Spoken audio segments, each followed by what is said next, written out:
Mari belajar dari Italia. Apa yang sebenarnya terjadi di Italia? Apa yang bisa kita jadikan contoh agar tidak terjadi di Indonesia? Kreatif konten ini berasal dari artikel Warga Italia, dipersingkat dan dilengkapi data agar lebih mudah dipahami. Tahap 1. Kasus pertama diumumkan. Itu cuma flu. Apa pentingnya pakai masker? Orang-orang ini cuma lebay. Saya kan sehat, gak bakal ketularan. Gak usah panik lah. Tahap 2. Jumlah positif COVID-19 mulai naik signifikan.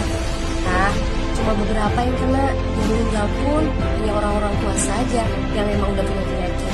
Hidup seperti biasa aja lah. Pacaran, nongkrong bareng temen, jalan-jalan ke mall. Tetap lanjut. Tahap ketiga, jumlah kasus meningkat dengan cepat, berlipat ganda dalam 1 hari. Tingkat kematian pun bertambah. 7 Maret, lebih dari 5.000 kasus positif COVID-19. Zona merah diberlakukan di Italia.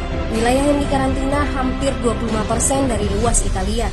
Sekolah dan universitas tutup, tapi tempat kerja, bar, dan restoran masih buka.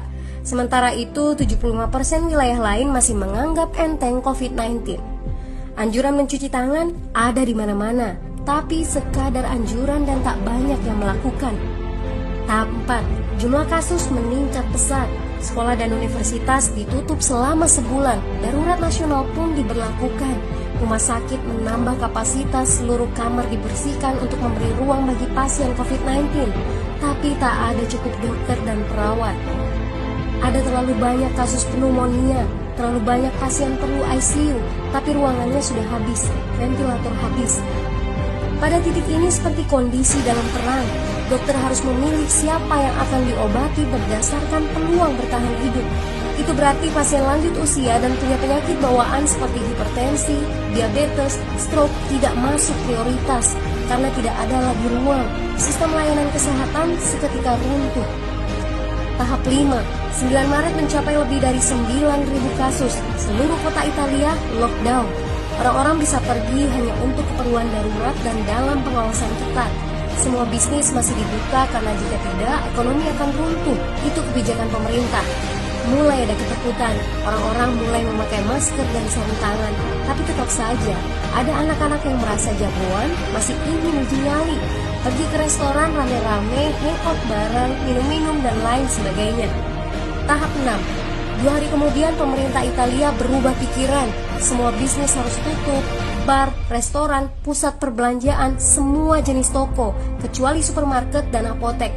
Penyebabnya, karena dalam sehari yang positif bertambah lebih dari 2.000 kasus. Penduduk yang mau keluar rumah harus mendapat surat izin. Surat izin ini didapatkan dari pos pemeriksaan polisi yang disebar di berbagai lingkungan. Yang melanggar bisa kena denda 3,3 juta rupiah.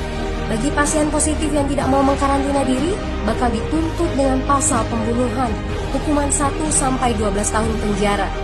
21 Maret jumlah korban meninggal di Italia terus meningkat melampaui Cina. Sebagai gambaran, luas Italia itu kurang lebih 2 kali Pulau Jawa. Penduduknya lebih dari 60 juta jiwa. Lalu apa yang harus kita pelajari dari Italia? Yuk, mulai dari diri sendiri, mulai dari di rumah aja. Jaga kebersihan lalu isolasi diri dan keluarga. Tidak keluar rumah kecuali sangat penting. Ini saatnya memulai solidaritas. Yang mampu harus mulai membantu yang tidak mampu. Ini adalah bentuk usaha dan doa kita semua. Semoga badai corona ini segera berlalu. Mari memulai kekompakan dengan membagikan informasi ini. Di rumah aja, mari belajar dari Italia.